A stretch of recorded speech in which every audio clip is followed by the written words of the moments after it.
I truly believed tomorrow would be the first time in years my family looked at me like I belonged. But when I said the words aloud, my aunt froze. She looked at me as if I were a ghost and whispered that the wedding had already happened. That was when I understood. They did not just want me absent. They wanted me erased from the paper, the memories, and every story they told. My name is Quinn Castillo. I am 34 years old, and for the last decade, I have been the Director of Risk Control at Harborline Risk Group. My entire career is built on the ability to predict disaster before it happens.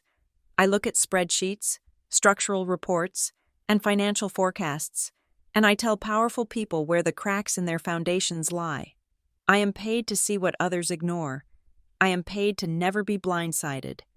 And yet, as I stood on the porch of my Aunt Lorraine's house in Savannah, Georgia, holding a garment bag that contained a silk dress worth $600, I was completely blind to the catastrophe waiting for me on the other side of the door. The air was thick with the scent of jasmine and the humid weight of a storm rolling in off the coast. I adjusted the garment bag over my shoulder and knocked. I felt a rare flutter in my chest. Hope. It was a dangerous thing for a woman like me to feel regarding her family. But this time, I thought it was safe. This time, I had an invitation. The door opened. Aunt Lorraine stood there, wiping her hands on a floral dish towel. She looked tired, her graying hair pulled back in a loose bun, but her eyes widened when she saw me. "Quinn?" she said. It wasn't a greeting. It was a question, laced with a strange, vibrating panic. "Hi, Aunt Lorraine?" I said, stepping inside before she could block the way. The air conditioning hit my face, cool and dry. "I know I'm a little early, but I drove down from the city to beat the traffic. I wanted to show you the dress I bought for tomorrow. It's navy blue. Mom always said black was bad luck at weddings, so I compromised."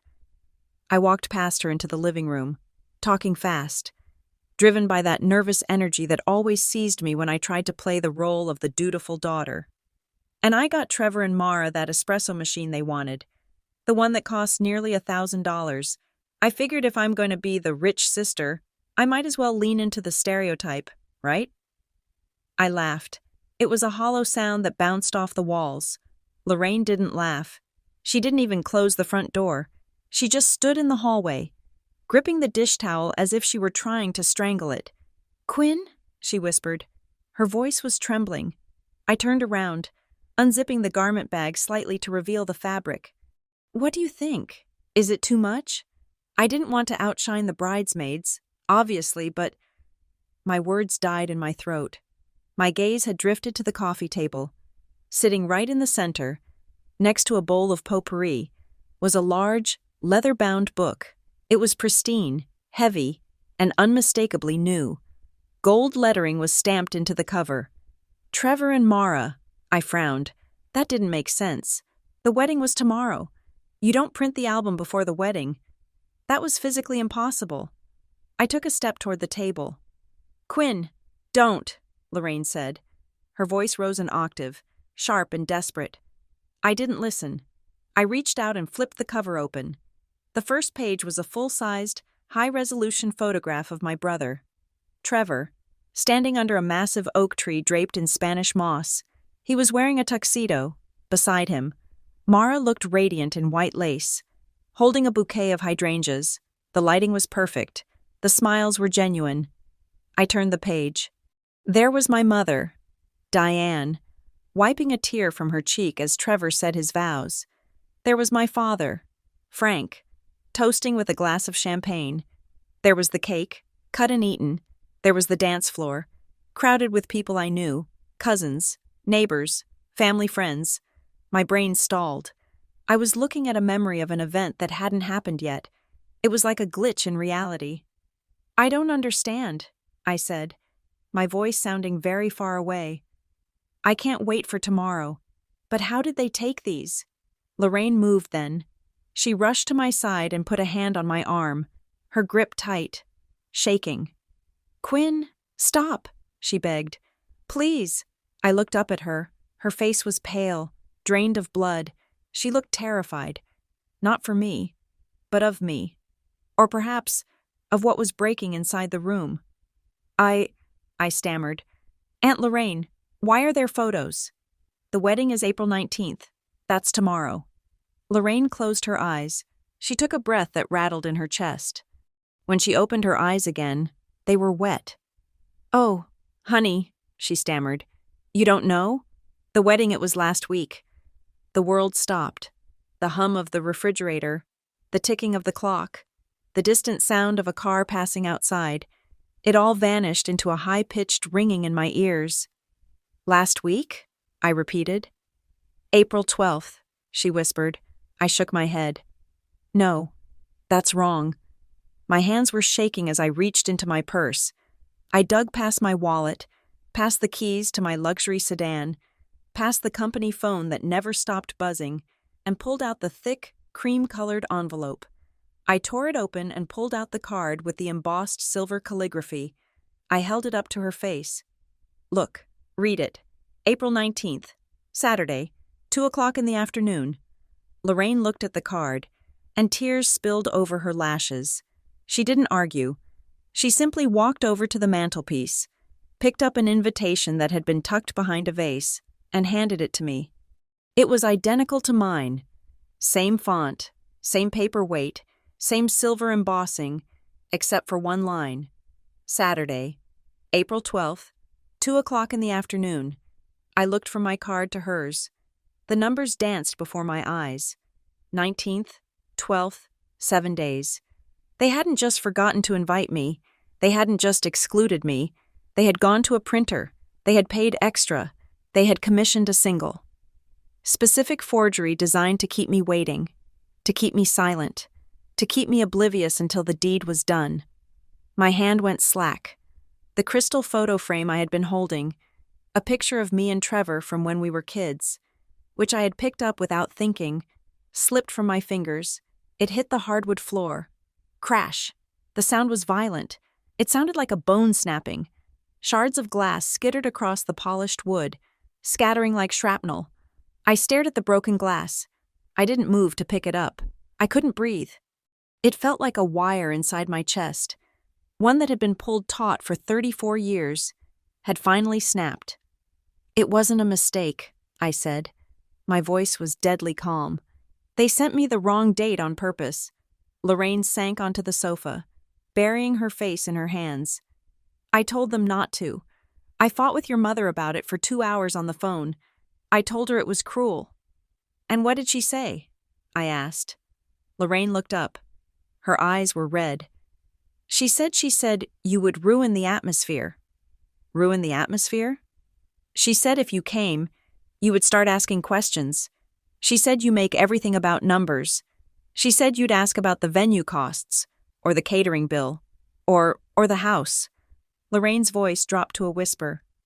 She said, Quinn doesn't know how to be family. She only knows how to be an auditor. I felt the blood drain from my face.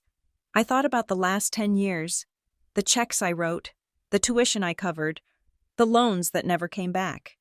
The times I sat silently at dinner, nodding while they spent money I knew they didn't have, biting my tongue so I wouldn't be the bad guy.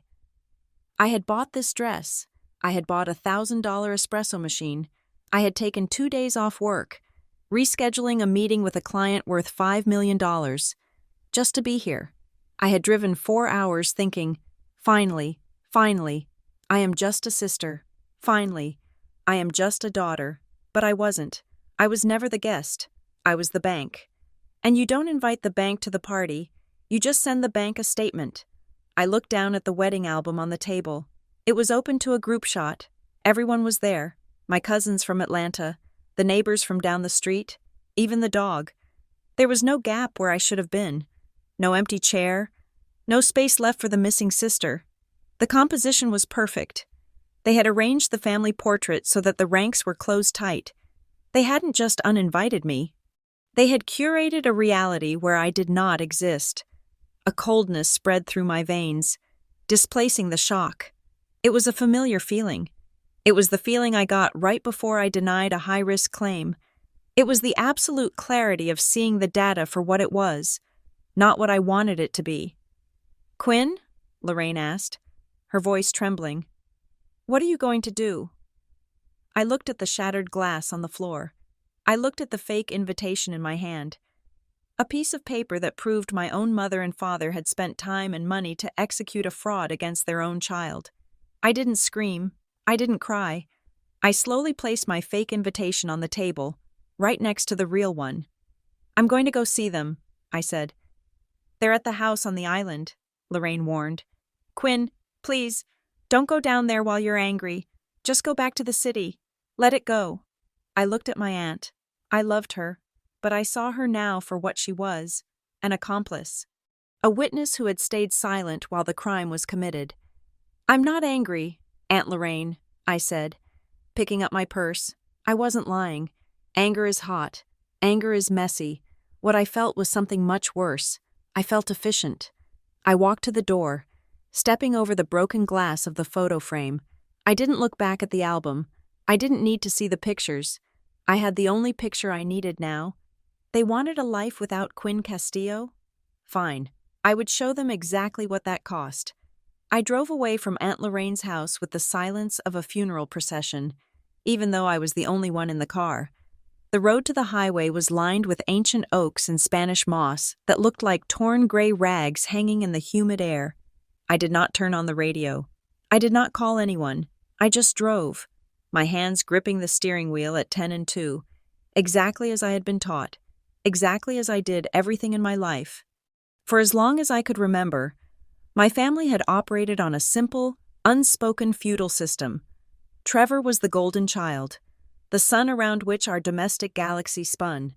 He was charismatic, handsome, and perpetually forgiven. I, on the other hand, was the useful child. I was the designated adult in a house full of eternal adolescents. I was the one who remembered deadlines. I was the one who double-checked the locks. And eventually, I became the one who wrote the checks. They called me cold. They called me calculating. My mother liked to tell her friends that Quinn was difficult to get close to, because I did not melt at the sight of a weeping apology. I demanded plans. I demanded receipts. I demanded to know how, exactly, we were going to fix the mess this time, to a family that survived on charm and vague promises. My need for logic felt like an attack. I merged onto the interstate, the speedometer hitting 65 miles per hour.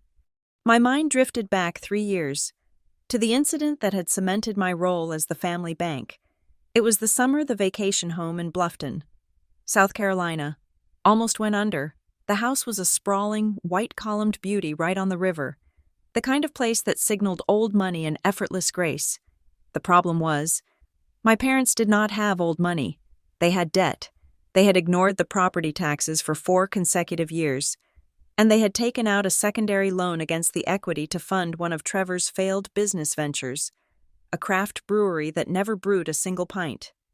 I remembered the phone call. My father, Frank, was not asking for help. He was presenting a tragedy. He told me the bank was foreclosing. He told me they would lose the only place where we had ever been happy as a family. He cried. So, I stepped in. But I did not just hand them the cash. I worked in risk management. I knew that pouring water into a bucket with a hole in the bottom does not fix the bucket. It just wastes the water. I created a limited liability company called Castillo Beacon, LLC. It sounded corporate, anonymous, and boring, exactly the way I liked it. I used this entity to pay off the tax liens and purchase the distressed mortgage note from the bank. I drafted the paperwork myself, structuring it so that technically, the LLC now held the deed when I brought the papers to my parents. They did not read them. They were too busy celebrating the miracle. They hugged me. They said, "Thank you for helping your mother and father. Quinn, we knew we could count on you." They saw a gift. I saw a transaction. I kept every single document. I had scans of the checks, the transfer confirmations, the email threads where the bank acknowledged Castillo Beacon LLC as the new lien holder. I filed them away not out of malice, but out of instinct. In my line of work, trust is a luxury item I cannot afford. I assumed that one day they would pay me back, or at least acknowledge that the roof over their heads was held up by my spine. I was wrong. 2 months ago. At the engagement dinner for Trevor and Mara, I got my answer. It was at a seafood restaurant downtown. The air was loud with laughter and the clinking of expensive wine glasses. Wine that I had paid for. Naturally, Trevor stood up to give a toast. He looked like a prince, flushed with happiness and alcohol. He went around the table, hugging everyone. He hugged our parents. He hugged Mara's parents. He even hugged the waiter in a burst of performative joy. When he got to me, he stopped. He placed a hand on my shoulder, gave it a firm, dismissive squeeze, and moved on. It was the kind of touch you give a piece of furniture you are navigating around. "And to my sister," he had said, almost as an afterthought, "who is probably calculating the tip right now." The table roared with laughter. I forced a smile. I was indeed calculating the tip, because I knew that when the bill came, everyone else would suddenly be very interested in the ceiling. That night, I went home and cried for 10 minutes in the shower. Then I got out, dried off, and opened my laptop to look for wedding gifts. I bought them the espresso machine.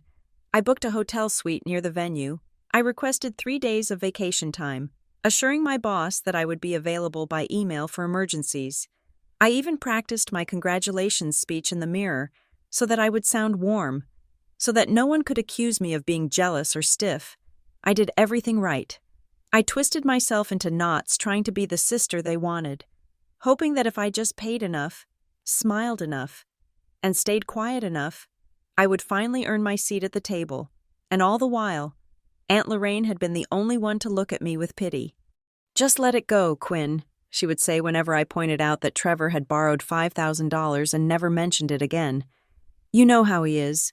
For the sake of peace, just let it go." Driving down the highway now, with the fake invitation burning a hole in my passenger seat, I finally understood what Aunt Lorraine meant by peace for my family, meant my silence. Peace meant I supplied the resources while they supplied the drama. Peace meant I was allowed to be in the room as long as I didn't ask why I was the only one paying for the lights. I felt a cold clarity settle over me. Sharper than any anger, they had not just excluded me from a wedding, they had made a strategic calculation. They believed that Quinn Castillo was a creature of habit who would never fight back because she was too desperate to belong. They thought I was a checkbook with a heartbeat. I pulled my car into the parking lot of a rest stop near the state border. I needed to stop moving. I needed to work. I opened my laptop bag and pulled out my computer. The screen glowed to life, illuminating the dark interior of the car. My fingers hovered over the keyboard. I did not open my email. I did not open my calendar. I opened a secure folder on my hard drive. The one encrypted with a password that was 20 characters long. Inside were subfolders labeled with years. 10 years of bank statements. 10 years of loans. The tax records for the Bluffton house. The incorporation papers for Castillo Beacon, LLC. I created a new file. I did not name it family or revenge or anything emotional. I named it with a single word that defined my entire existence in their eyes, and the weapon I would now use to dismantle theirs. Proof. I hit enter. The cursor blinked on the blank white page. Waiting. I was done being the sister. I was done being the daughter. It was time to go to work. The drive to Hilton Head Island took me a little over an hour from Savannah. I drove the speed limit the entire way. I did not speed. I did not weave through traffic. I drove with the precision of a woman transporting nitroglycerin. My parents lived in a gated community called Sea Pines. It was a place of manicured golf courses, bicycle paths shaded by live oaks, and homes that cost more than most people earned in a lifetime. My parents did not earn that kind of money. They lived it. There is a difference. I pulled into the driveway of the house they had been renting for the last 5 years. It was a sprawling beige stucco structure with a terracotta roof. My father's leased sedan was in the driveway.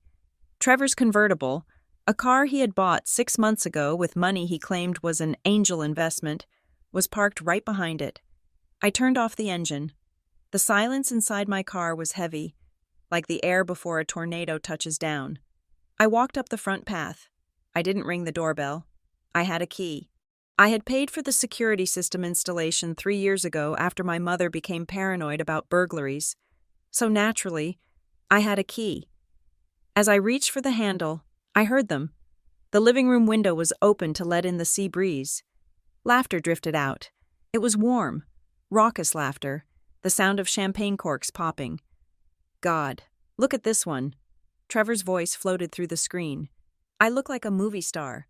And Mara, babe, the light hits your veil perfectly. I love it. My mother, Diane, cooed. It's like something out of Vogue. I am so glad we went with the photographer I suggested. It was the right call. My father, Frank, rumbled. Expensive, but worth it. Then came a pause, followed by Trevor's voice again, lower this time, but clear enough to cut through the glass. Honestly, it's a good thing Quinn wasn't there. Can you imagine her hovering over the open bar, calculating the cost per drink? It would have killed the vibe. My hand froze on the doorknob. Oh, stop, my mother said. But she was laughing. Although you're right, it saved us from explaining the messy stuff. If she had been there, she would have started asking questions about the caterer or the venue deposit. She has that look, you know? That dissecting look. Exactly, Trevor said. No drama, just us. I lowered my hand from the latch. I didn't feel pain. I felt a sudden, icy confirmation. They weren't just avoiding me. They were relieved by my absence. I was not a person to them. I was an audit they had successfully evaded. I put the key in the lock and turned it. The door swung open. The laughter died instantly. They were gathered in the living room, clustered around the large coffee table, just as they had been in the photo album at Aunt Lorraine's. But here, the scene was live. Trevor was holding a glass of amber liquid. Mara was leaning on his shoulder. My parents were on the love seat. My mother was the first to see me. She didn't smile. She didn't stand up to hug me. She looked at me with a mixture of confusion and annoyance, the way one looks at a delivery driver who has walked into the wrong house. "Quinn?" she asked. "Why did you come?" Not hello. Not, "We missed you. Just why are you here?"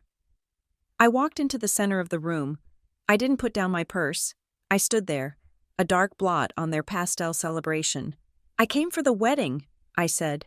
My voice was level. The invitation said April 19th, tomorrow. I pulled the thick cream envelope from my bag and tossed it onto the coffee table. It landed on top of a spread of glossy photos. "But Aunt Lorraine tells me I missed the show," I continued. "April 12th. That was the real date, wasn't it?" The room went dead silent. My father looked down at his shoes. Mara looked terrified, her eyes darting between Trevor and me. Trevor, to his credit, didn't flinch. He took a sip of his drink and shrugged. "I needed a perfect day. Quinn," he said. He spoke casually, as if explaining why he had chosen fish over chicken for dinner. "You know how you get?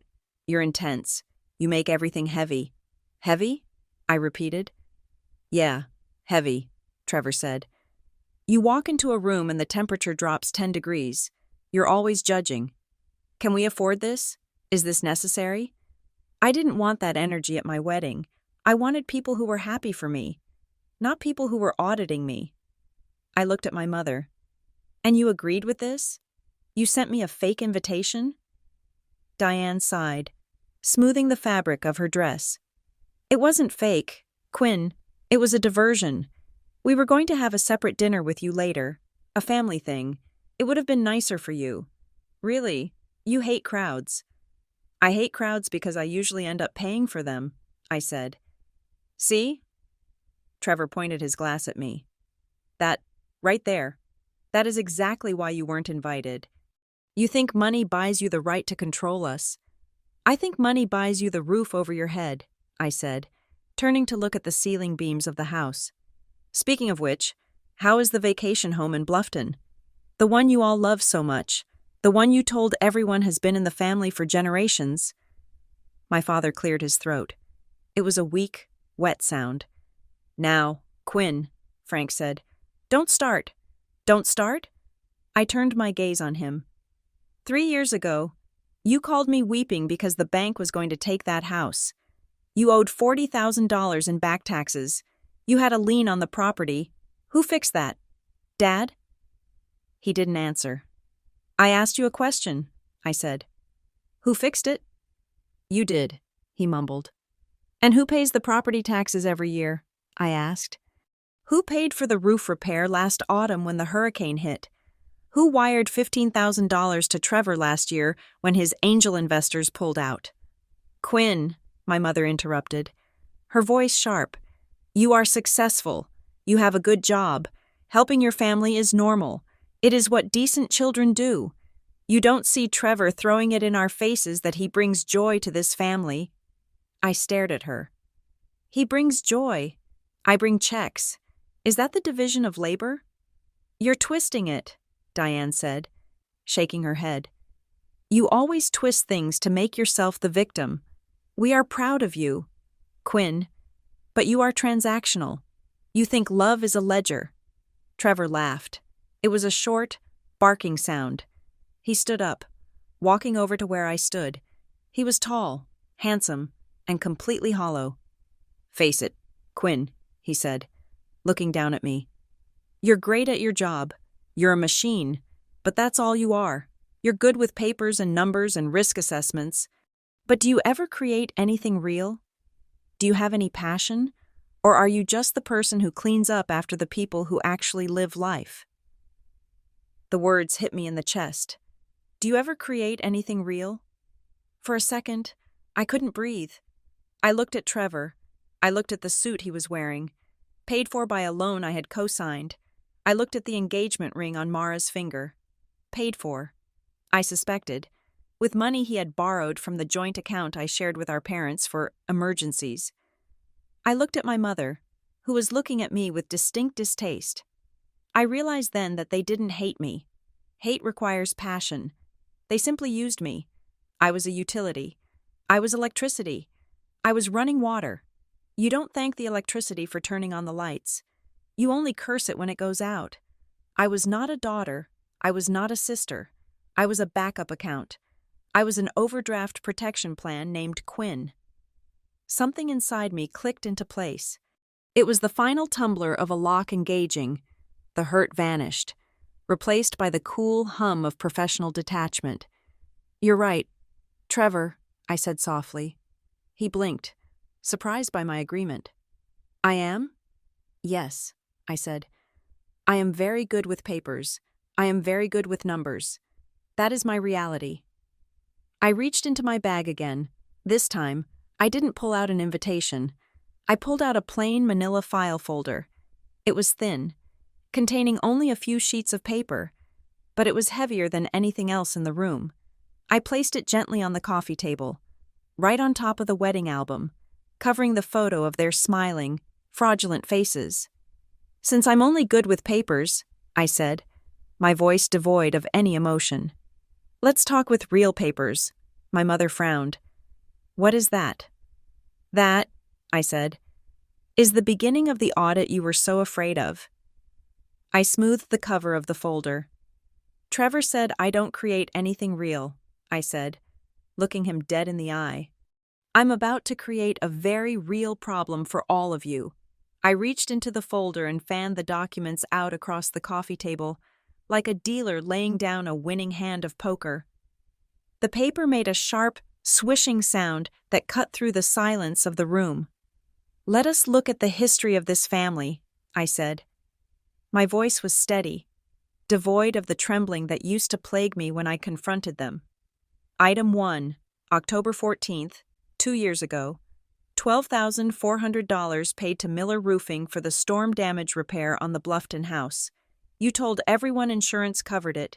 Insurance denied the claim because of pre-existing negligence. I paid it. I pointed to the next sheet. Item 2, the Foundation Stabilization Project, $8,900. You told the neighbors you dipped into your retirement savings. You have no retirement savings. I paid it. Trevor made a noise in the back of his throat, a dismissive scoff, but I did not look at him. I kept my eyes on the papers. Item 3, I continued, sliding a bank transfer confirmation toward the center of the table. February 3rd, last year, a wire transfer of $45,000 to an account named Trevor Castillo Business Operations.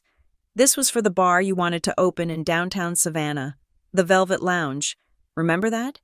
You said you had a solid business plan. You said you just needed seed capital, and you would pay me back with interest within 6 months. I looked up at Trevor then. He was staring at the paper, his face flushing a deep, angry red. The bar never opened, I said.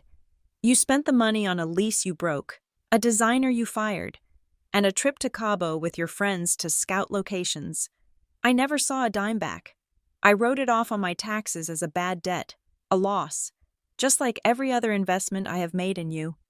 So what? Trevor snapped. You have the money. You're the rich sister. That is what family does. We help each other. Help implies a two-way street, I said. This is not help. This is extraction. I picked up the final document. It was a copy of a property deed, stamped with the official seal of Beaufort County. And this, I said, is the most interesting piece of fiction you tell yourselves. My mother squinted at the paper. That is the house deed. So what? Read the line under owner of record, I said. Diane leaned in. Her eyes scanned the document. I saw the moment the words registered. Her brow furrowed.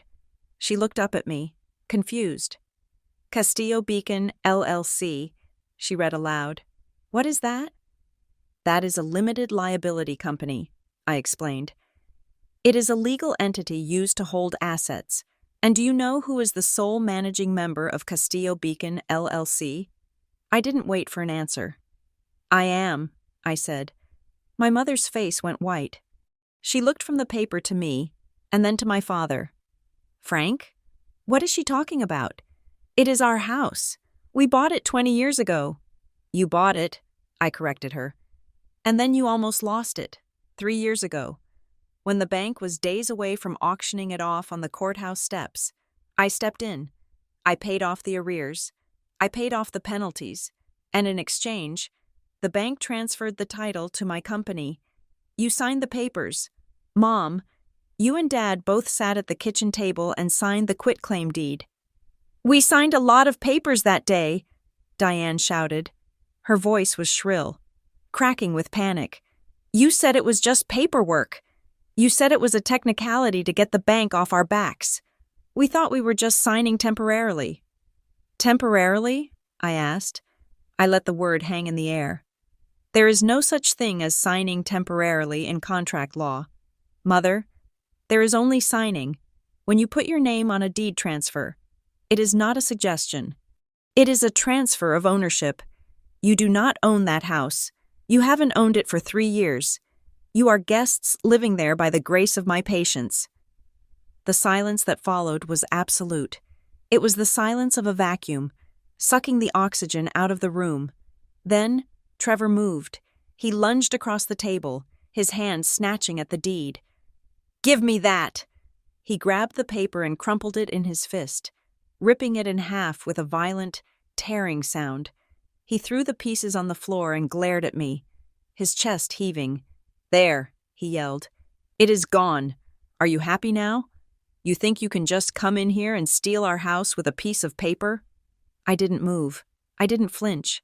I just looked at the torn paper on the rug, and then I looked back at him with mild pity.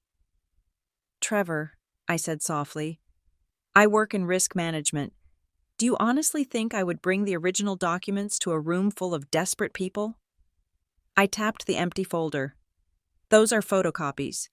The originals are in a fireproof safe in my office in Atlanta. My lawyer has digital backups. You can tear up every piece of paper in this room, and it won't change a single digit of the reality. The house belongs to Castillo Beacon, LLC. The house belongs to me. For the first time since I had walked in, my father spoke up. Frank Castillo looked old. The bluster, the pride, the patriarch mask.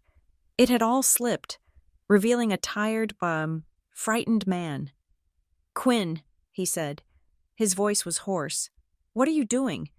Are you really going to do this? Are you going to take the family home? That is where we raised you. That is where your memories are. Memories don't pay property taxes, Dad, I said. It is our home, he insisted. It belongs to the family. Define family, I said.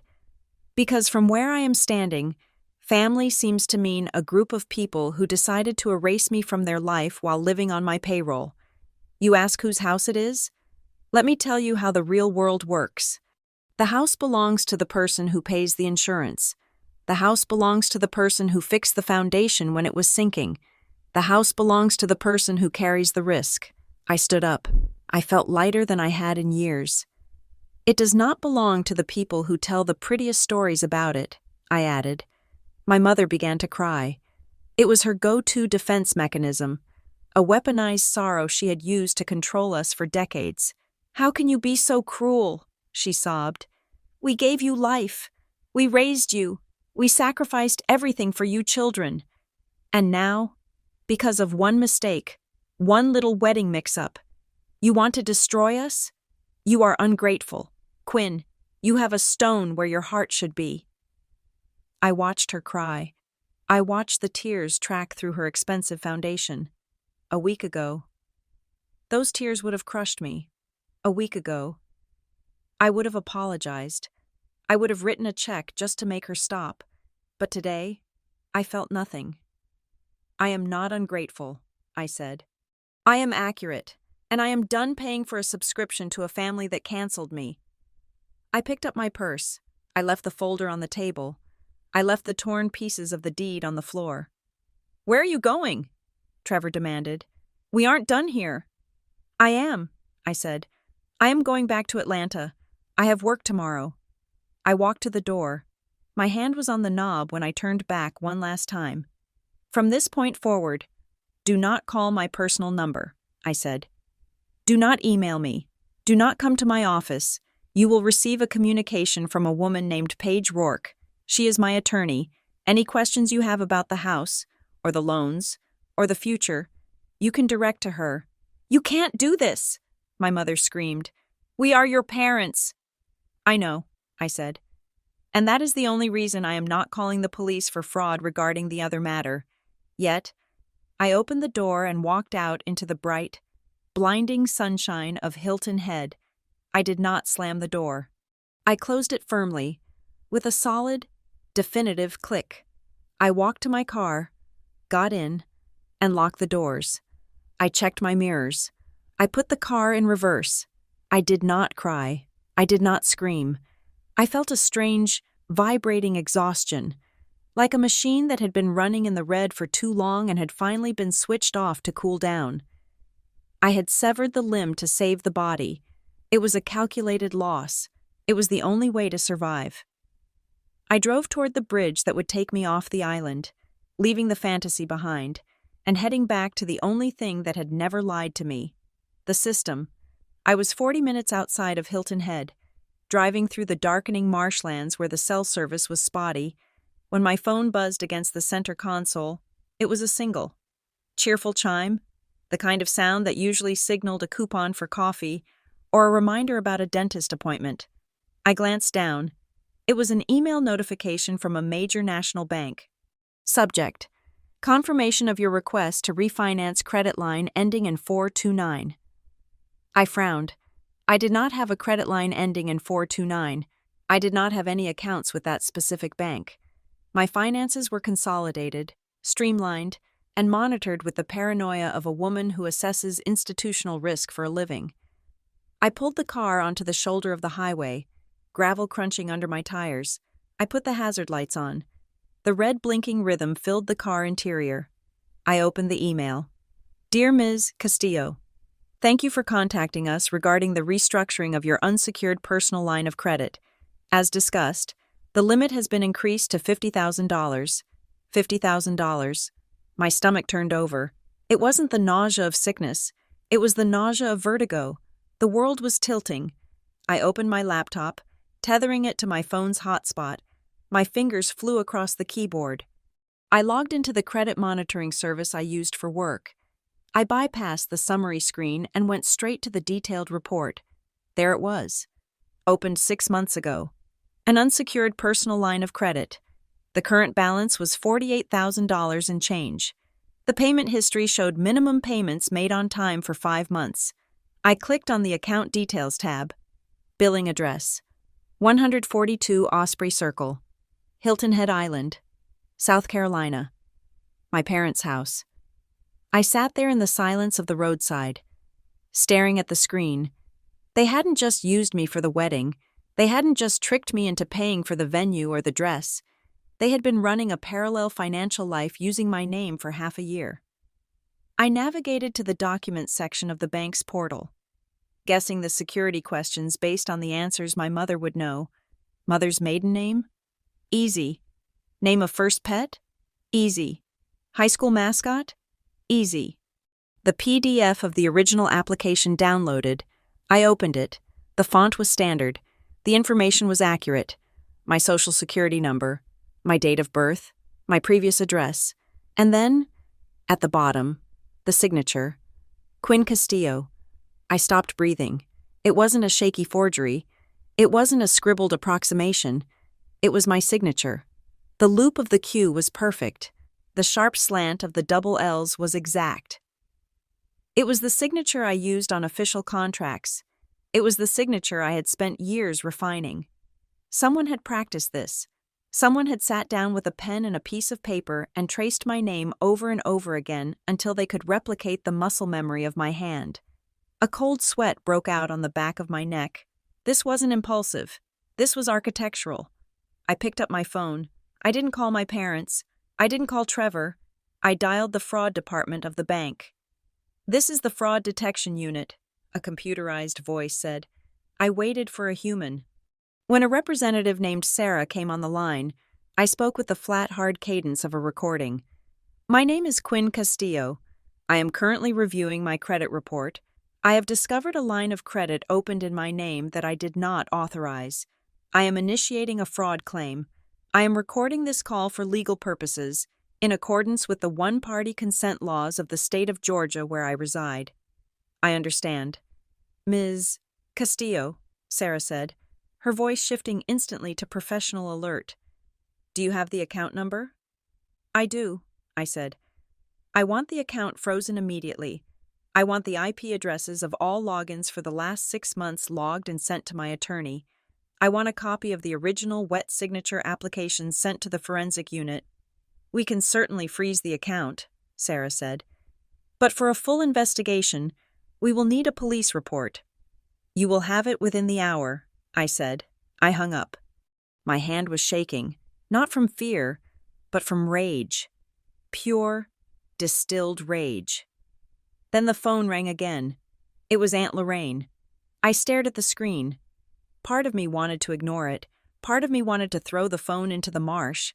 But Lorraine had given me the real invitation. Lorraine was the crack in their armor. I answered. "Quinn?" Her voice was a wet gasp. She was crying. "I know. Aunt Lorraine," I said, cutting her off. "I know about the credit line. I just found it." "Oh, God," Lorraine sobbed. "I told her not to. I told her you would find out." "You knew?" I asked. The betrayal felt like a physical blow to the ribs. "You knew they were stealing my identity and you said nothing?" "I didn't know they did it," Lorraine cried.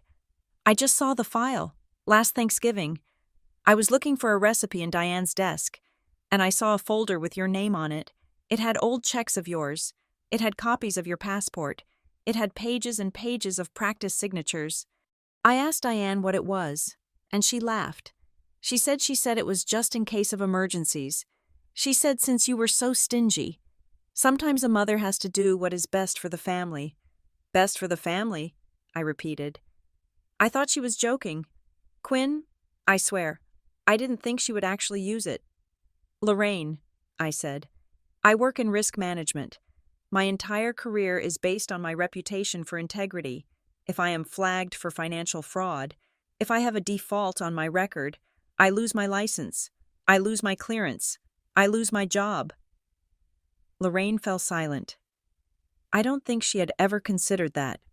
To them, money was just paper. To me, it was my character.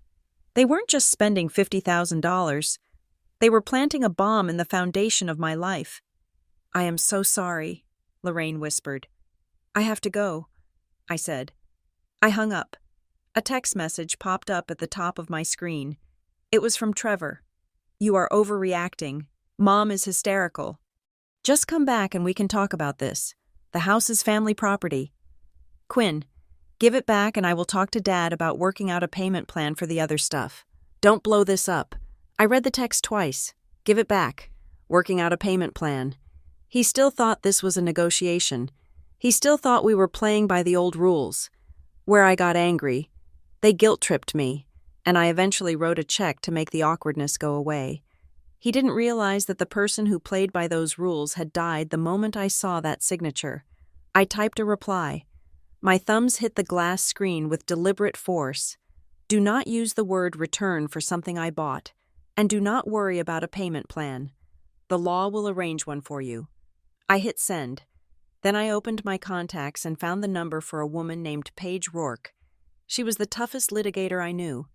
We had worked together on a corporate embezzlement case 2 years ago. I also searched for a forensic accountant I had used for a commercial audit. I dialed Paige first. Quinn, she answered. It is late. Is everything okay? No, I said. I need to retain you. Personal matter, identity theft, fraud, and asset recovery. Who is the defendant? She asked. My parents and my brother, I said. There was a pause on the line, a long, heavy pause. Are you sure? Paige asked softly. Once we start this machine, Quinn, it does not stop. It is a nuclear option. I looked out the window at the dark water of the marsh. I thought about the practice signatures in my mother's desk. I thought about the $50,000 spent on a wedding I wasn't allowed to attend. I thought about the years I had spent trying to buy their love. Only to realize I was just financing their contempt. For the first time in my life, I didn't ask myself if I was being too hard. I didn't ask if I was being cruel. I didn't ask if I could afford to be the bigger person. I am sure, I said. Okay, Paige said. I will have the paperwork ready in the morning. Paige? I asked. Yes? How fast can we move? Fast, she said. Good, I said, because I am already 34 years late. The hotel room I had checked into was beige, impersonal, and quiet, exactly the way I needed my life to be at that moment. I sat on the edge of the bed, my laptop open, the blue light illuminating the dark circles under my eyes. It was nearly 11 o'clock at night. I had just finished drafting an affidavit for Paige regarding the unauthorized credit line when my phone vibrated on the nightstand. It was an unknown number. The area code was local to Hilton Head. My thumb hovered over the decline button. I assumed it was my mother calling from a neighbor's phone. Or perhaps Trevor trying to scream at me from a burner. But something, maybe the same instinct that told me to check the credit report, made me answer. This is Quinn, I said. My voice was stripped of all inflection. Quinn? The voice on the other end was breathless, high-pitched, and trembling. It's Mara. I didn't say anything. I pictured her as I had seen her in the photo album and in the living room earlier that day, radiant, beautiful, and standing next to the man who had stolen my identity. I know you probably don't want to talk to me, Mara stammered, the words tumbling out fast. I know what it looked like today, but I swear to you, Quinn, I didn't know. You didn't know what, Mara? I asked. That I wasn't invited? Or that the wedding happened a week ago? Both, she whispered. I swear on my life, Trevor told me you were traveling for work. He said he sent you an invitation months ago, but you told him you couldn't make it because you had a high-risk audit in Chicago. That is exactly what he said. I felt a cold smirk touch my lips. A high-risk audit? That is creative. He even used the jargon. I asked him, Mara continued, her voice breaking. When I went for my dress fitting, I asked why you weren't there. My sisters were there. His mom was there. I asked, should we call Quinn? And Trevor just sighed. He looked so sad. He said, don't bother, babe. Quinn is different. She doesn't care about this stuff. If you call her, She will just make you feel bad about how much the dress costs. I closed my eyes. It was a perfect lie. It played on my actual personality flaws to paint a monster. And you believed him, I said. I didn't want to, Mara said. But then tonight, after you left, it was chaos here. Your mom was screaming. Your dad was drinking. And Trevor was just pacing. He kept saying you were bluffing. He kept saying, she won't actually do it. But I went upstairs to our room. I wanted to pack a bag. I just wanted to get away from the noise. She paused, and I heard the sound of paper rustling over the line. I opened the top drawer of his nightstand looking for my charger, she said. And I found them. 2 envelopes. One was addressed to you. Sealed, with a stamp. The date on the card inside says April 19th. The other one was ripped open. It was the real one. For April 12th. He kept the evidence, I said. Classic Trevor. He is too lazy to throw away his own lies. He didn't just keep them, Quinn, Mara said, and now she was crying in earnest. He had notes on them, on the fake one. He had written a reminder. Mail this on March 30th, so it arrives too late to ask questions. I sat up straighter. Do you have that envelope right now? Yes. Keep it, I commanded. Do not let him see it. That proves intent. That proves malice. There is more, Mara said. Her voice dropped to a whisper, terrified. I started looking through his other papers. I know I shouldn't have, but I was scared. Quinn, he told me the river house was ours. The river house in Bluffton? Yes. He told me that was his wedding gift from your parents. He said they were downsizing to a condo and giving us the estate. He said we could move in next month. I laughed. It was a harsh, dry sound. Mara, my parents don't own that house. They haven't owned it for 3 years. I own it, through a holding company, and I just served them an eviction notice effective in 30 days. I know, she sobbed. I know that now because you said it. But Quinn, I gave him money. The air left the room. How much? I asked. $20,000, Mara said. It was my savings. He said we needed it for closing costs and transfer taxes to get the deed put in our names. He said since the house was a gift, we had to pay the fees. I wrote him a check 2 weeks ago. I felt a surge of nausea. It wasn't just me. He was cannibalizing everyone. He had taken $20,000 from his own fiancée for closing costs on a house he knew belonged to his sister. Did the check clear? I asked. Yes, last Tuesday. And the account he put it in? The joint account we just opened, she said. But when I checked the app just now, the money is gone. It was transferred out to TC Ventures. That is his shell company, I said. The money is gone, Mara. He likely used it to pay off gambling debts or the catering bill for the party I wasn't invited to. I feel sick, she whispered. I married a stranger. I thought he was this sweet, misunderstood guy who just needed a break. I thought you were the villain. He needed a villain to explain why he was always broke, I said. I was a convenient antagonist. What do I do? She asked. I am at my mom's house now. I couldn't stay there. But do I divorce him? Do I sue him? I paused. I was not a therapist. I was not a divorce attorney.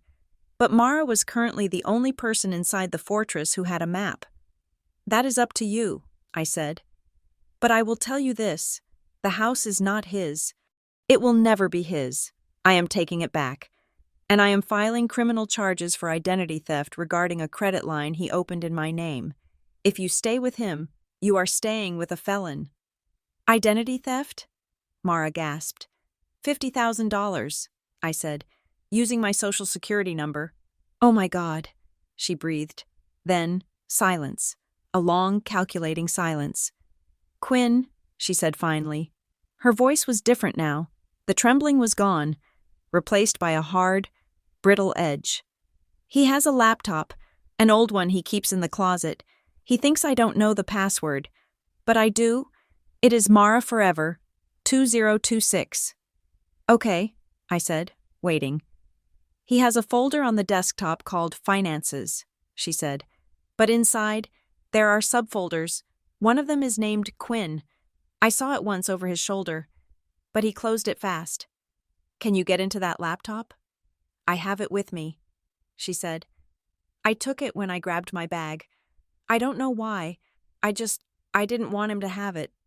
Turn it on, I said. Right now. I waited. I heard the startup chime of a computer. I heard her typing. I'm in, she said. Open the folder named Quinn. Okay, oh. Her breath hitched. There are scans here. Your driver's license, your passport, a utility bill. Look for emails, I said. Look for correspondence with mom or dad. There is a PDF here, she said. It is an email thread. The date is 6 months ago. Read the subject line, I said. The subject is using Quinn's profile for approval. She read. My blood ran cold. Forward it to me, I said. Right now. Do not pass go. Do not think about it. Just forward it. I am sending it, she said. And Quinn? There is another folder here. It is labeled Contractors. Send that too, I said. Sent, she said. Did you get them? My laptop pinged. A new email appeared in my inbox. Sender. Mara. Davis at email.com. I clicked it open. I saw the subject line. Using Quinn's profile for approval. I scanned the text. It was an email from my mother to Trevor. Trevor, honey, I found her old tax return in the attic boxes. The social is on page 1. Dad says if we use the online application, they won't ask for a live verification call. Just make sure you use the burner phone number so she doesn't get the alert. We can pay the minimums until the house sells, then pay it off before she notices, until the house sells. They were planning to sell my house, the house they didn't own. They were going to forge my signature on a deed transfer, sell the property, pay off the credit card fraud, and pocket the difference. They weren't just parasites. They were predators. I got it, I said to Mara. Thank you. Quinn, she said. Does this mean I get my $20,000 back? I hesitated. I could lie to her. I could tell her yes. But I had promised myself I would stop playing their game of false hope. Honestly, Mara, I said, probably not. The money is likely spent.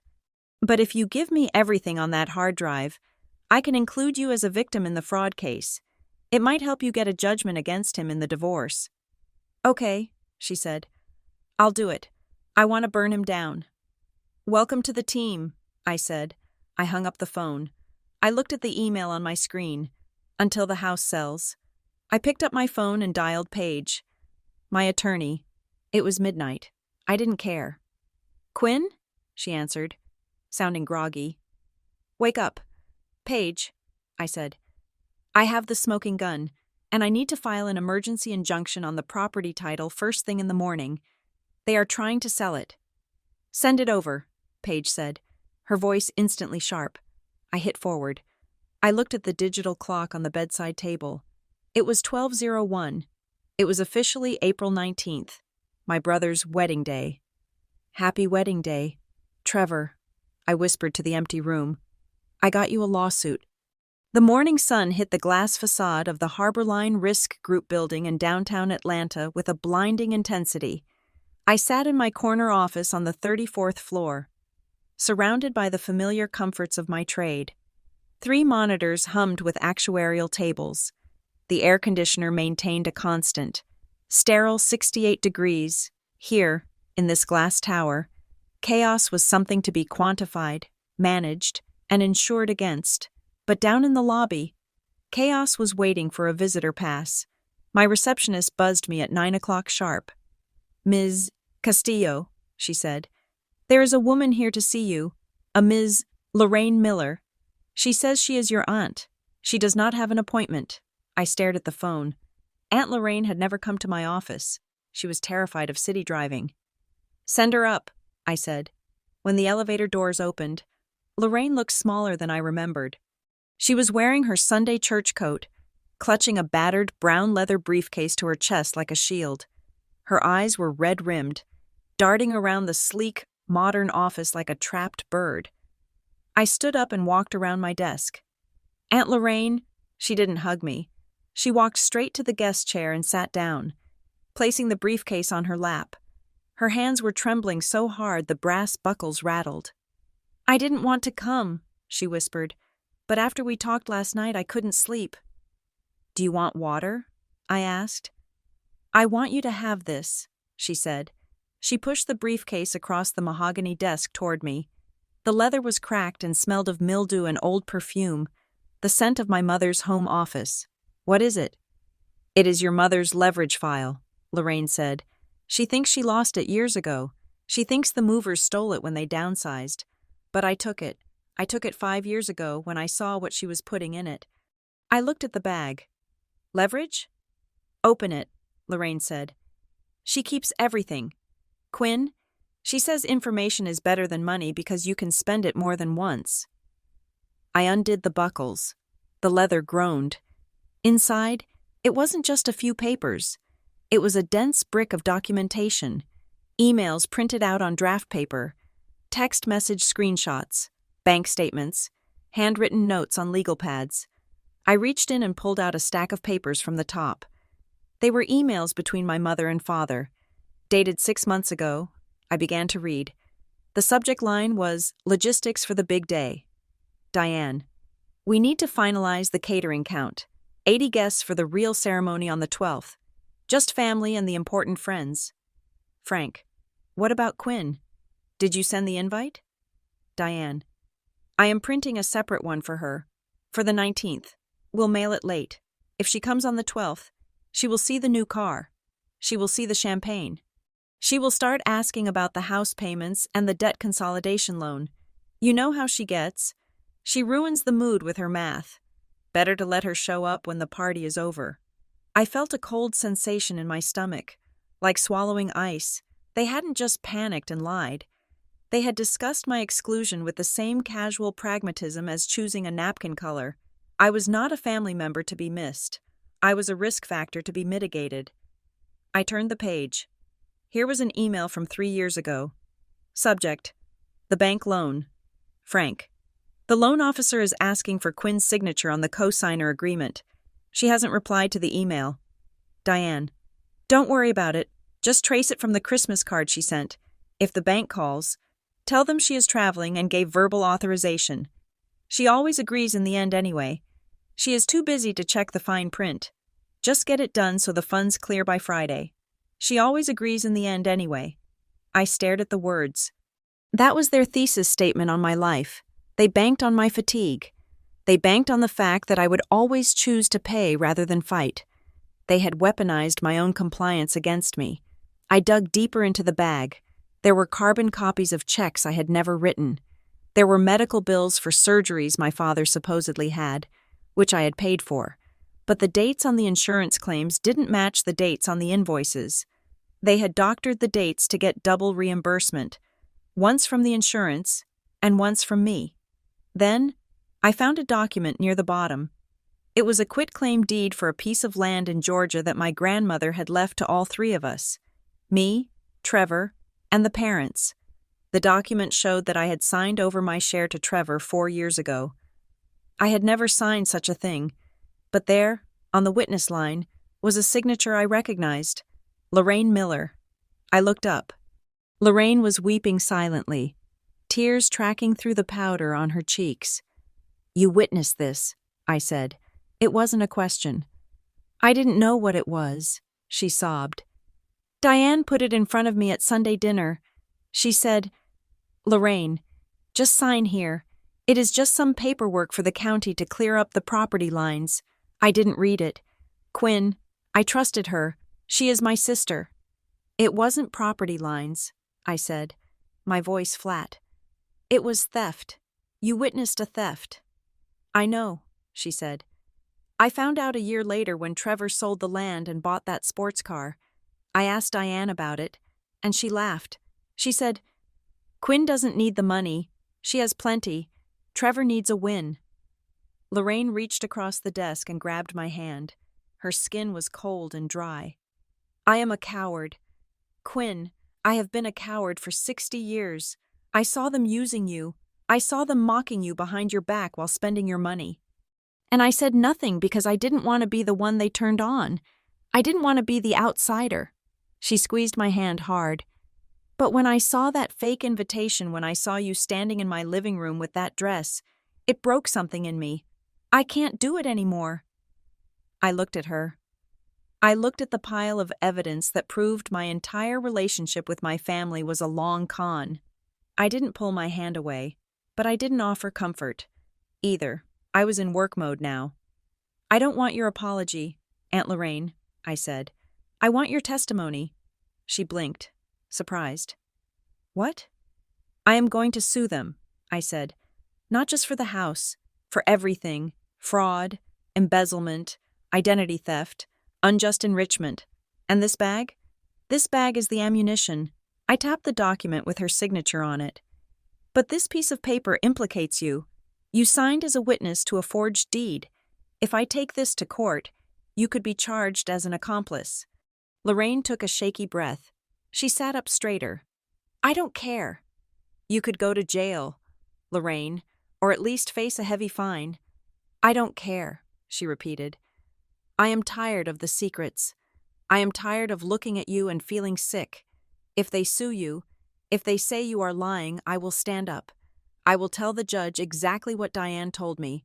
I will tell them about the practice signatures. I will tell them everything. You are willing to go on the record? I asked. To destroy the family reputation? There is no reputation left, Lorraine said. There is only the truth, and I don't want to die with this silence inside me. I nodded. It was the first time in my life I respected her. I picked up my office phone and dialed an extension.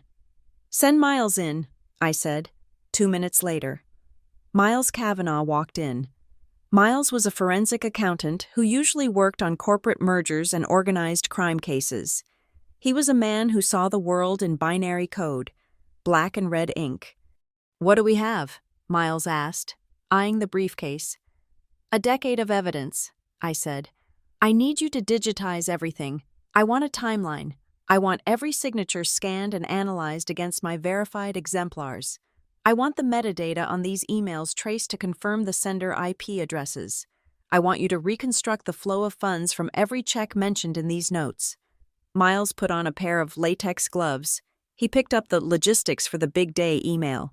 He read it, and a low whistle escaped his lips. Cold, he muttered.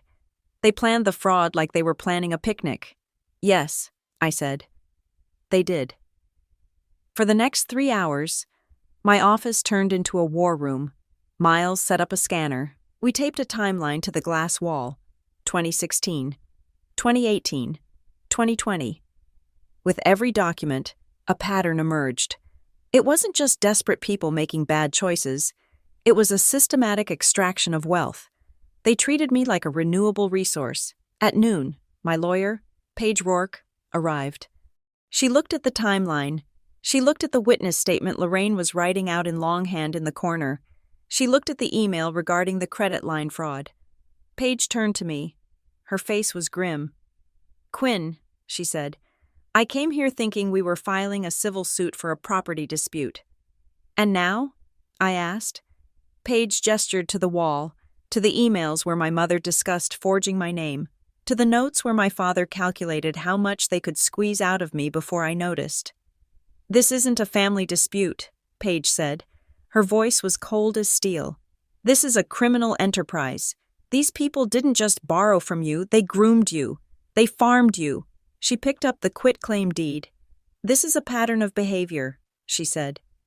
RICO statutes might be a stretch, but looking at this, we have wire fraud, we have mail fraud, we have forgery, we have conspiracy. She looked me in the eye. We aren't just going to win the house back. Quinn, if we use this briefcase, we are going to put them in prison. I looked at the timeline one last time. I looked at the date of the wedding I wasn't invited to. File it, I said. File everything. The war against my family did not look like a war. There were no shouting matches in the driveway. There were no thrown vases or tearful confrontations in the rain. Instead, it looked like a stack of crisp, white paper sitting on a mahogany conference table in a high-rise office in Atlanta. I sat across from Paige Rourke and Miles Kavanaugh. The air conditioning in the conference room was set to a brisk 68 degrees. Outside, the city was waking up, but inside, we were locking down. "Sign here," Paige said, sliding a retainer agreement across the polished wood. And here, and initial the bottom of page 4, I signed my name, Quinn Castillo. The ink was black, the strokes were firm. With each signature, I was not just hiring a lawyer, I was building a fortress. "Okay," Miles said, tapping his tablet. "Phase 1 is containment. We are executing a full financial freeze. I have contacted the 3 major credit bureaus. We have placed a fraud alert on your file. No new credit can be opened in your name without a verbal password confirmation and a biometric scan." "Good," I said. "Next," Miles continued, his fingers flying across the screen. "We are revoking all previous authorizations. I found a limited power of attorney document you signed 5 years ago for medical emergencies. Your mother has been using it to access your medical records and occasionally to authorize transfers from your health savings account. That is now void. I have faxed the revocation to every hospital and bank in the state." I felt a phantom ache in my chest. They had monetized my health. They had monetized my trust. "What about the digital access?" I asked. "Done," Miles said.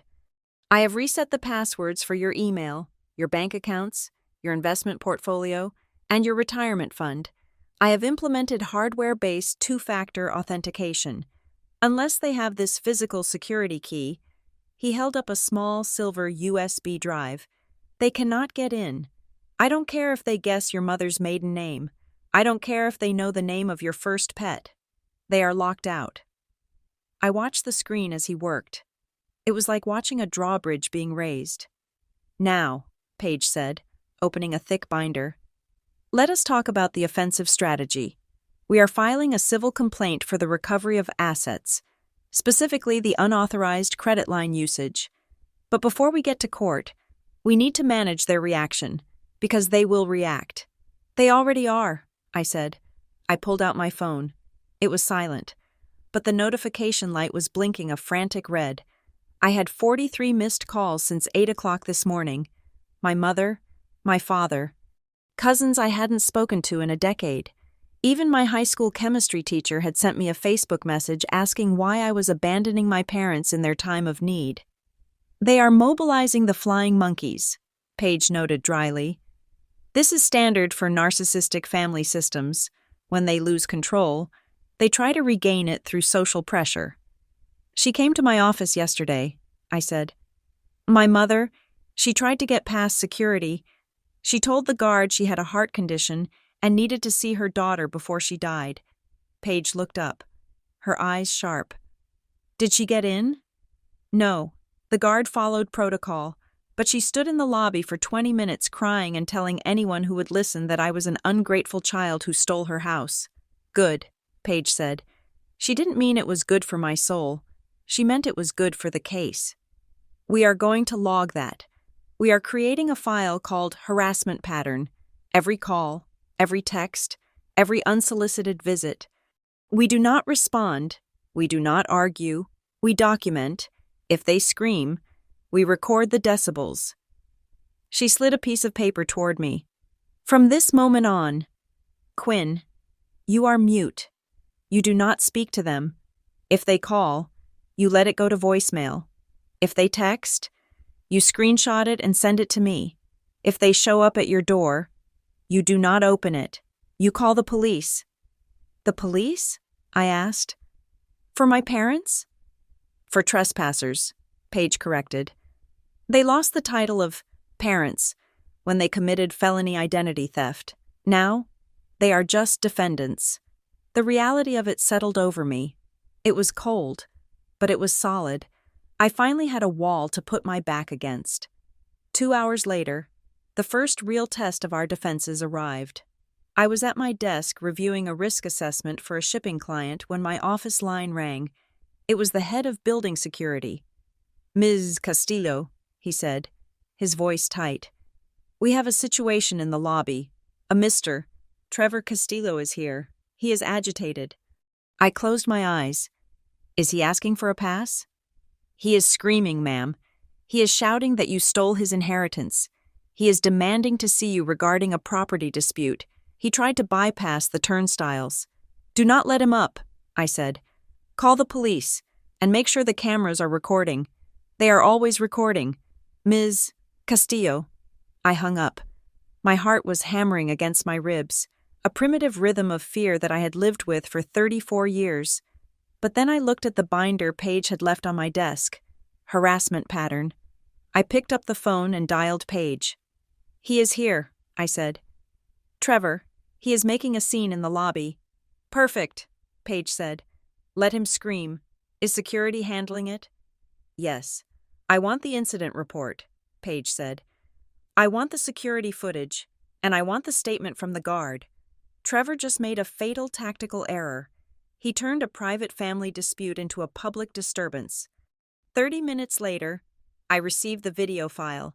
I watched it on my monitor. Trevor looked deranged. He was wearing the same suit he had worn in the wedding photos. But now it was rumpled. He was pointing a finger at the security guard, his face twisted in ugly red-faced rage. "It is my house," he was screaming. "She tricked my parents. She is a thief. Tell her to come down here. I want my money." I watched my brother, the golden child, unraveling because someone had finally changed the lock. "Look at this," Paige said when she arrived to review the footage. "He is demanding money. He is using physical intimidation in the state of Georgia. That crosses the line from annoying to criminal." She typed a quick note on her tablet. "We are going to use this. This isn't just a tantrum. This is financial coercion.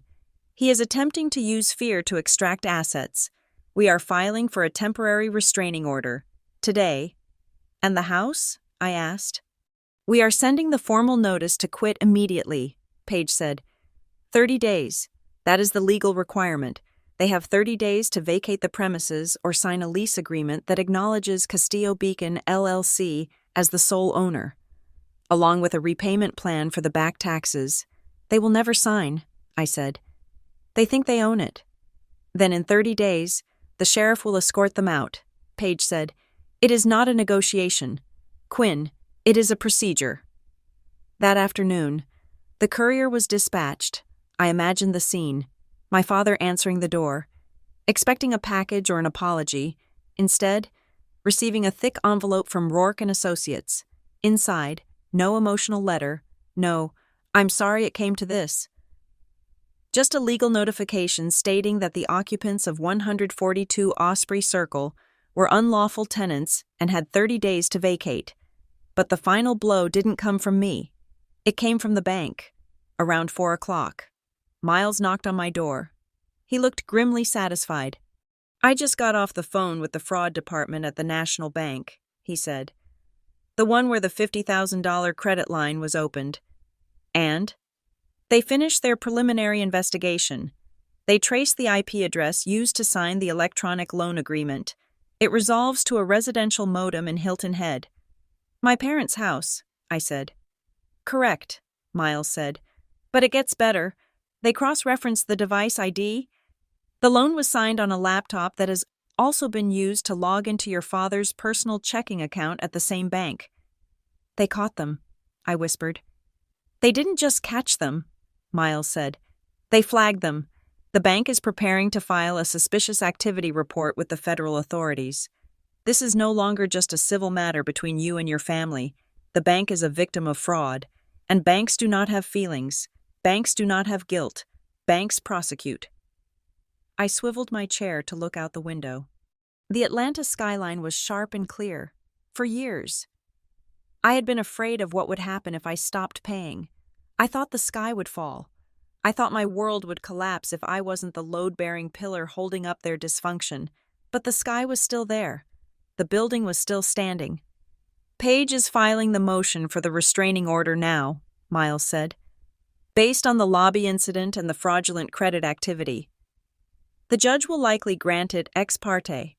That means it goes into effect immediately, They cannot come within 500 yards of you, your home, or your workplace.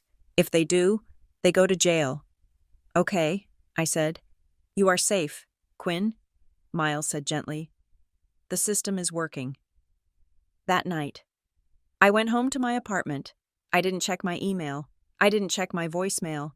I knew that somewhere in Hilton Head, a phone was ringing in an empty house, or perhaps my parents were screaming at a piece of paper that told them their time was up. I took a shower. I put on my pajamas. I turned off the lights. For the first time in 10 years, I put my phone in the kitchen drawer and closed it. I walked into my bedroom and lay down. The silence was absolute. There was no buzzing. There was no dread. There was no anticipation of the next crisis I would have to pay to solve. I closed my eyes. The legal machinery was humming along, grinding down their lies with the slow, inevitable pressure of justice. I didn't need to do anything. I didn't need to be the good daughter. I didn't need to be the useful sister. I just needed to be the plaintiff. And for the first time in my life, I slept through the night. The fallout began as a whisper. Then it turned into a gale. In a town like Hilton Head, reputation is currency, and my parents had spent years inflating theirs while devaluing mine. Initially, the story circulating at the country club was that I was a bitter, estranged daughter who had boycotted her own brother's wedding out of jealousy. My mother played the role of the martyr perfectly, sighing over iced tea about how hard they had tried to include me. But I was simply too career-obsessed to care about family milestones. That narrative lasted exactly 48 hours. It collapsed the moment I sent a single email to my Aunt Lorraine, who then accidentally forwarded it to the entire extended family listserv. The email contained no angry rant, no accusations, and no emotional pleas. It contained only 2 attachments. The first was a high-resolution scan of the invitation I had received, dated April 19th. The second was a scan of the invitation everyone else had received, dated April 12th.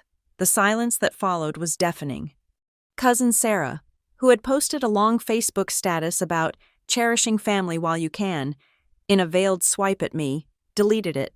My Uncle Bob, who had left me a voicemail calling me selfish, sent a text apologizing and asking if I wanted to grab lunch next time he was in Atlanta. The shift was instant. The evidence was binary. There was no interpretation of 2 different dates printed on the same cardstock.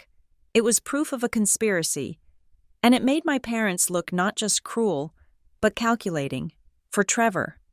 The consequences were immediate and domestic. Mara did not wait for the legal proceedings to begin. She packed her bags and drove straight to her mother's house in Jacksonville, Florida. She sent Trevor a text that I later saw in the legal discovery files. It said simply, "I do not know who you are. Do not contact me until you can show me a bank statement that belongs to you." Without Mara, Trevor was exposed. He lost his audience, his human shield, and his second income stream all in one afternoon. Desperate to stop the bleeding, my father, Frank, tried to play his last card.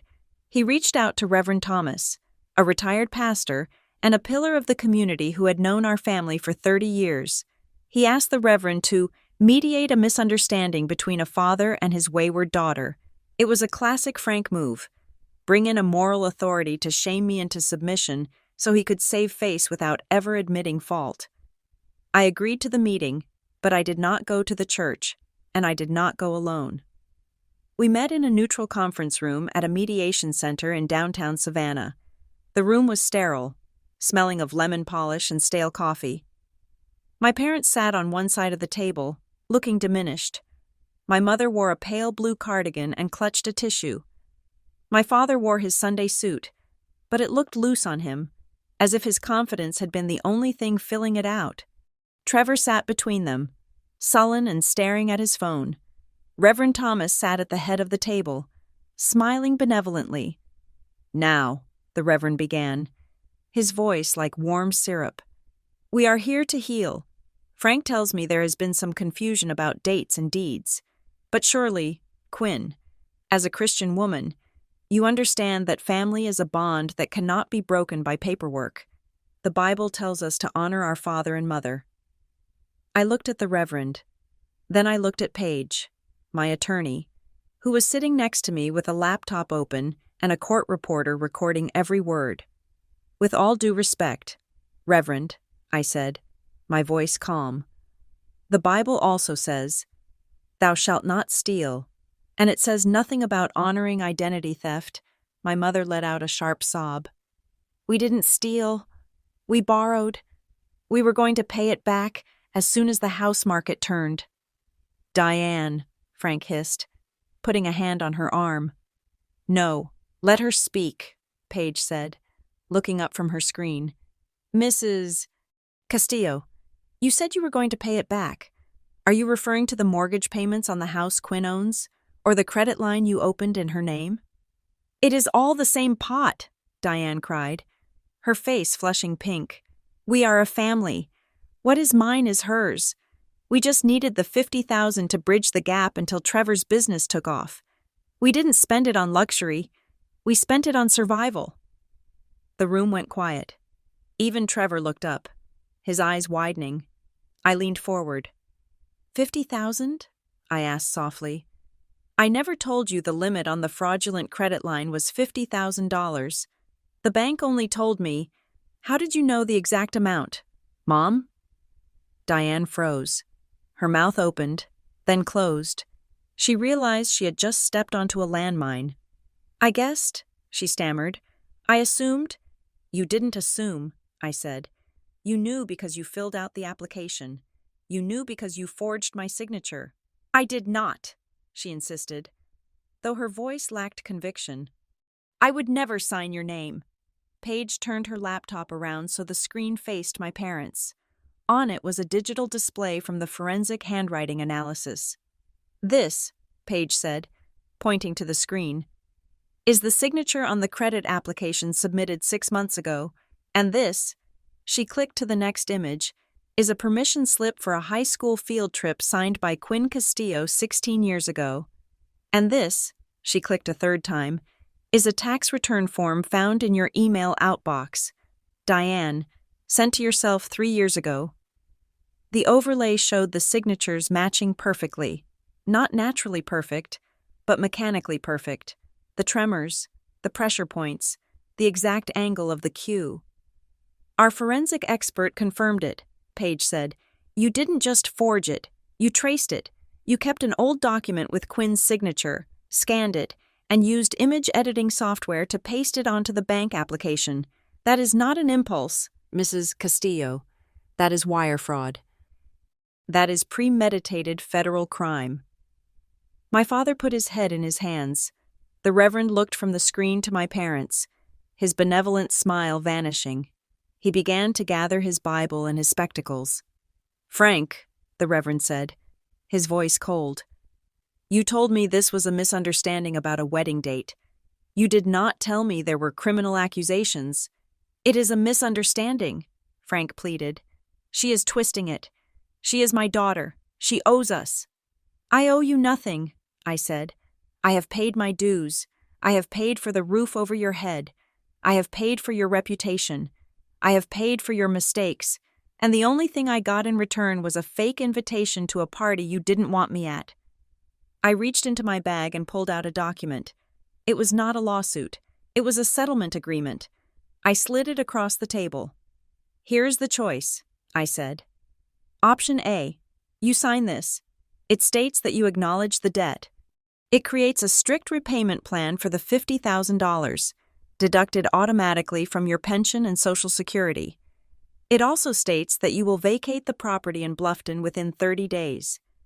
Leaving it in good condition, if you do this, I will ask the bank to pause the criminal referral, and I will not pursue charges for the identity theft.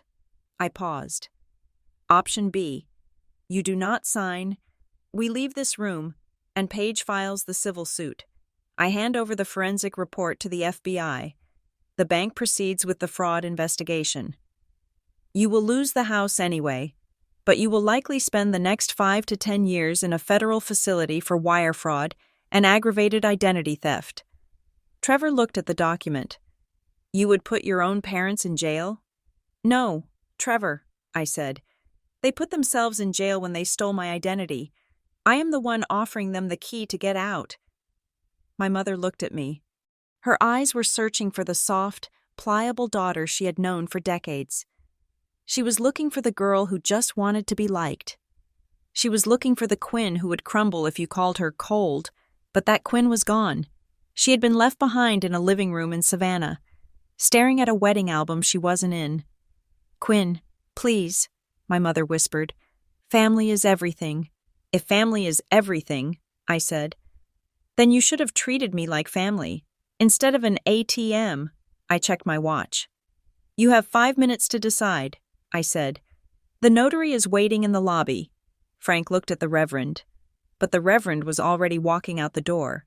He looked at Trevor, but Trevor was slumped in his chair, defeated. He looked at Diane, and for the first time, I saw him realize that her tears were not going to fix this. He picked up the pen. His hand was shaking. 30 days?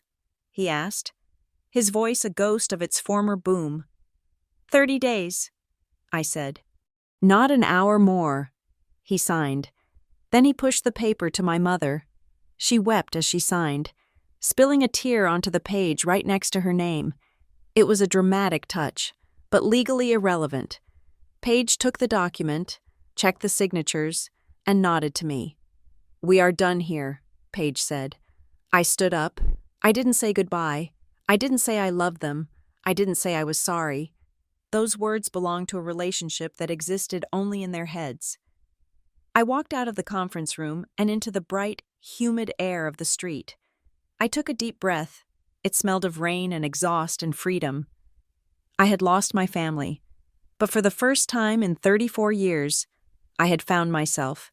The drive to the Beaufort Yacht and Sailing Club took 40 minutes. The sun was setting over the marshes, casting long purple shadows across the water, but I did not notice the view. I was too busy reviewing the final checklist with Paige in the passenger seat. My parents and Trevor were holding a post-wedding appreciation dinner. It was a desperate, transparent attempt to rewrite the narrative. They had invited the local elite, the neighbors, and the extended family. Anyone whose opinion mattered in their small, insulated world. They were banking on the fact that I would stay in Atlanta, licking my wounds, too ashamed or too busy to make a scene. They were wrong. I was not coming to make a scene. I was coming to end the show. We pulled into the gravel driveway. The parking lot was full of luxury sedans and SUVs. I parked my car right at the front, next to a Lexus that I knew for a fact was 2 payments behind. "Are you ready?" Paige asked.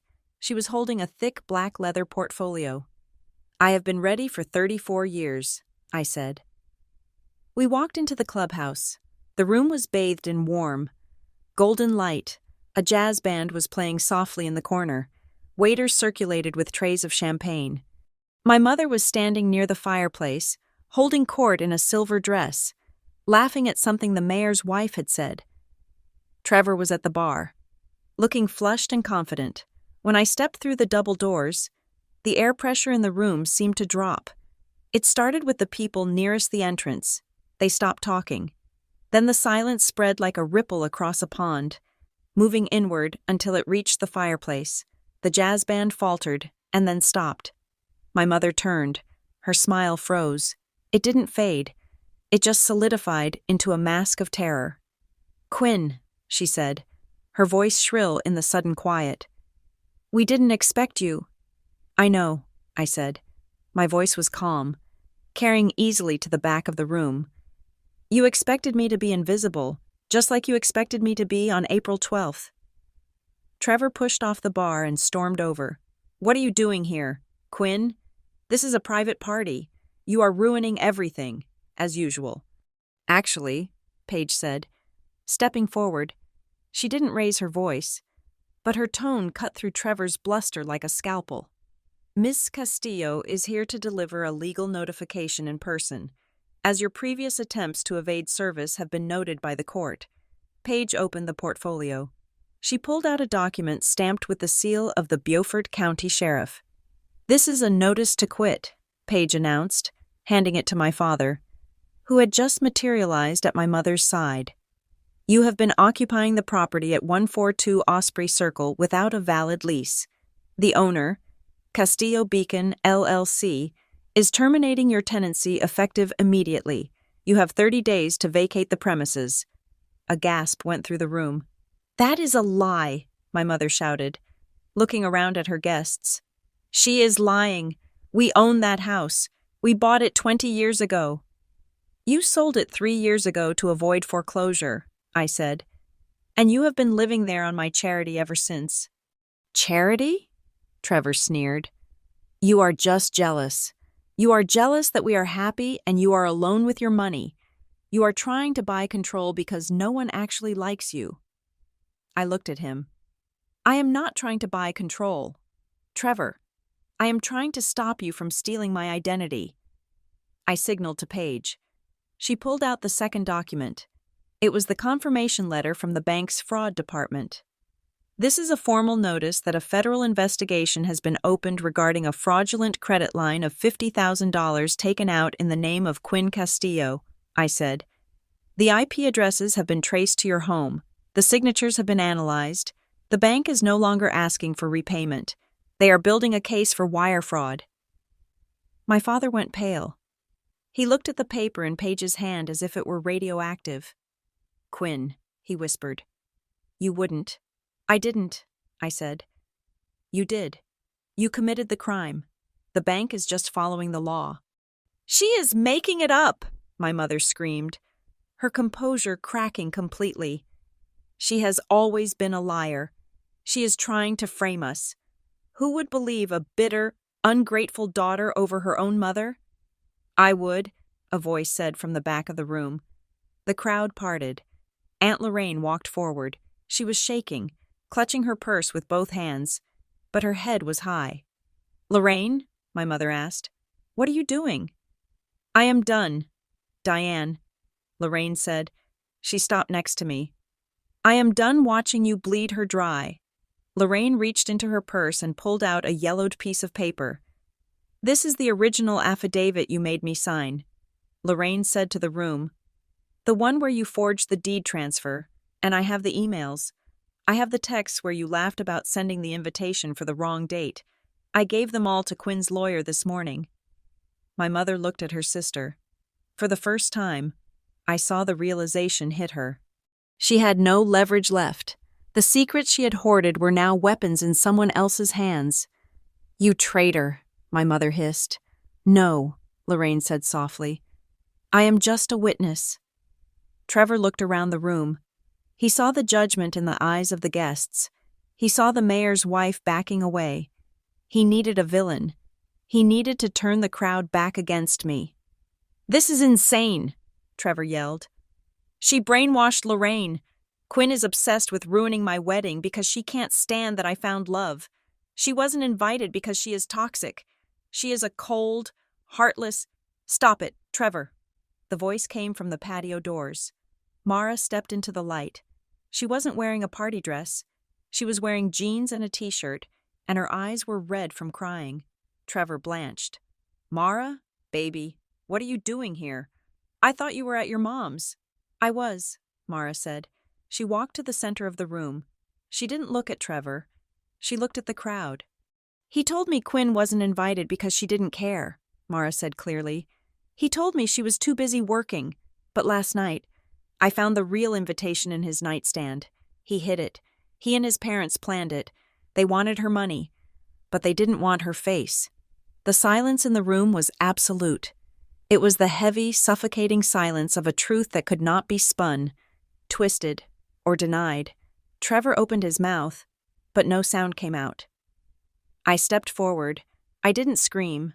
I didn't cry. I felt a strange, cool peace settle over me. I did not come here to humiliate you, I said to my parents. And I certainly did not come here to beg for a seat at this table. I have spent my entire life paying for the privilege of being treated like an outsider in my own family. I thought if I wrote enough checks, if I fixed enough problems, eventually you would see me. I looked at my father. He couldn't meet my eyes. But you never saw me, I continued. You only saw the balance sheet. Well, the account is closed. I turned to the guests. I am sorry to interrupt your evening, but I needed to clear my name from the false documents and the lies that have been told in this room. I am not the jealous sister. I am the plaintiff. I turned back to my parents. I placed a single white envelope on the table next to the untouched wedding cake. Inside is an agreement, I said. It outlines a repayment schedule for the $50,000. It outlines the move-out date for the house, and it outlines a permanent no-contact order. If you sign it, and if you stick to it, I will ask the bank to seek restitution instead of prosecution. I will not send you to prison. My father looked up. His eyes were wet. Quinn, he croaked, we let things go too far. I looked at him. It was the closest he would ever come to an apology. And yet, I felt nothing. It was too late. The statute of limitations on my heart had run out. Yes, Dad, I said. You did. I didn't wait for an answer. I nodded to Paige. We turned and walked out of the clubhouse. We left the stunned silence behind us. We walked out into the cool night air. I got into my car. Paige got in beside me. You did good, she said. I drove away from the club. I didn't drive back to Atlanta. I drove toward Bluffton. 30 minutes later, I pulled into the driveway of the River House. It was dark. My parents were still at the party, staring at the wreckage of their reputation. I walked up the steps. I took the key from my pocket. The key I had legally owned for 3 years but never used. I unlocked the door. The air inside was stale, smelling of my mother's perfume and my father's cigars. But it didn't matter. I walked to the kitchen table. I placed the key in the center of the wood. I looked out the window at the river. The moon was rising, painting the water in silver and black. I took a deep breath. I exhaled, and with that breath, I let go of the anger, the hurt, and the desperate need to belong to people who did not deserve me. I was alone, but I was free. For the first time in 34 years, tomorrow belonged to me. Thank you so much for listening to this story. Please comment below and let us know where you are listening from. I would love to connect and share thoughts with you all. Don't forget to subscribe to the Lily Revenge Stories channel. Like the video, and support us by hitting the hype button so this story can reach even more people.